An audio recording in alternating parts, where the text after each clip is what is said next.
عودة لخبر احتفاء المملكة باليوم الخليجي لصعوبات التعلم. معنا مباشرة من جدة مؤسس مبادرة التوعية بإعاقة خلل عسر القراءة أو ما يسمى بالديسلاكسيا الأستاذ محمد بحارث. أستاذ محمد، أهلا وسهلا فيك معنا. يعني بداية، لماذا أسست مبادرة التوعية بإعاقة خلل عسر القراءة؟ الله يحييكم سيدي. أولا أنا أسست المبادرة لأنه أنا واحد من المصابين، وفي معانا أيضا مصابين مشاركين معانا. نبغى نعرف العائلات والأسر إيش هي هذه الإعاقة. وفي عندنا الإعاقة هذه تصنف نوعين، في منها صعوبات تعلم وفي منها إعاقة تعلم. يعني في جزء من الأشخاص يستطيعوا التغلب عليه، وفي جزء آخر من الأشخاص لا يستطيعوا التغلب عليه ويضطروا انهم ياخذوا مثلا مثال زي انا باخذ دواء مقيد اسمه كونسيرتا عشان اقدر اتكلم معاك وامارس حياتي اليوميه بشكل اقرب للطبيعي. فيحتاج التوعيه مع بعض كلنا كمجتمع، لانه بيتركز كان في البدايه على اخصائي صعوبات التعلم، وكان دور الاطباء محدود، فكانوا بيركزوا على هذا. انت ما تقدر تاخذ سياره بدون بنزين، وسيارة جديدة وكويسة بدون بنزين وتبغى تشغلها ما حتقدر تشغلها.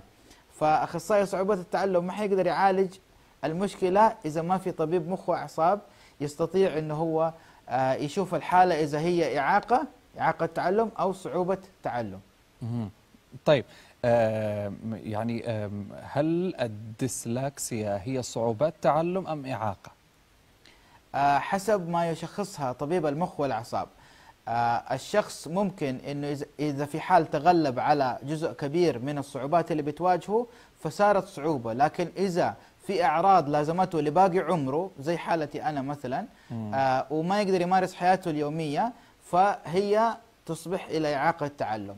وفي نفس الوقت نظام في السعودية اسمه نظام رعاية المعاقين، في المادة الأولى في التعريف عرف صعوبات التعلم إنها إعاقة. طيب، هل تعتبر هذه عائق كبير للمصاب بها من ممارسة حياته وما إلى آخره، وما هو التدرج فيها؟ يعني مثلا الشخص لما يعرف أنه مصاب في سن مبكرة وهو طفل، يستطيع مع التمارين مع التمكين، ممكن الدكاترة يدوا له أدوية يمنعوا عنه بعض الأطعمة والمواد الحافظة وبعض الأمور تساعده في أنه مخه يتطور ويكتمل نموه، ويقدر هو يتوافق ويصير تمكين ويقدر يتوافق ويتجاوز الصعوبات هذه. لكن مثلا في ناس يجوا هم مثلا عمرهم 20 و30 مرة صعب انه يكون خلايا عصبية جديدة في المخ، فبالتالي صعب عليه انه يتكيف. انت كيف تعاملت مع الامر ومتى اكتشفته؟ انا اكتشفته الطبيب شخصني عام 96 ميلادي. كنت في المدرسة، رائد الفصل كان اشتكى مني لأنه كان يبغاني أقرأ ورقة وشفت الحروف بترقص، فيعتقدوا أنه أنا طالب مشاغب أو بأمزح أو يعني بسوي شغب في الفصل. فلما رحنا للطبيب فالطبيب شخصني بالديسلكسيا وقال لهم أنه هذه ما هي مشكلة في العيون. أول شيء رحنا لطبيب العيون، وبعدها قالوا لي انه هذه مشكلة في كهرباء المخ غير منتظمة بين فصي المخ، عشان كده الحروف ما بيشوفها الشخص بشكل مناسب. العلاج كيف يكون؟ العلاج اول شيء بعد التشخيص من الطبيب، اذا ما في قصور بالغ عضوي ممكن يكون ادوية، ممكن يكون تمارين بالالوان، يغيروا الوان الحروف. دحين في تطبيقات، في مساطر ملونة تساعد في انه تخلي الفص هذا الايمن حق المخ يتجاوب مع الفص الايسر، عشان يستطيع الطفل او المصاب البالغ انه يقدر يتعود على قراءة الحروف بشكل او معين، حتى المخ يبدأ يكون وصلات ما بين الفصين لانه يستطيع انه يمارس حياته بشكل افضل. هل هناك اشخاص يعني مشهورين على مدى التاريخ مصابين بهالامر؟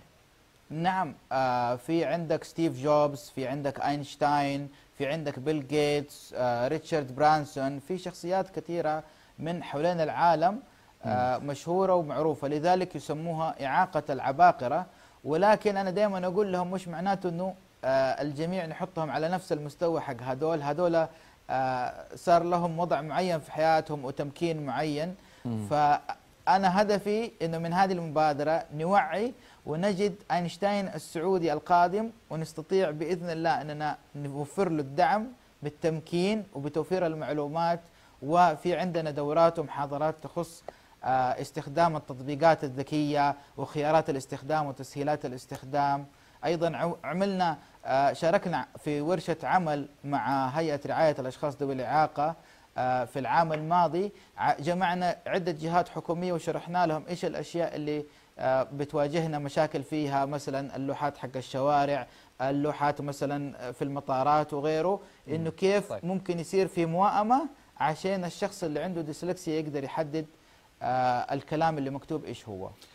شكرا جزيلا لك محمد بحرث، وأنت مؤسس مبادرة التوعية بإعاقة ما يسمى بالديسلكسيا. كنت معنا مباشرة من استديوهاتنا في جدة. أشكرك جزيلا.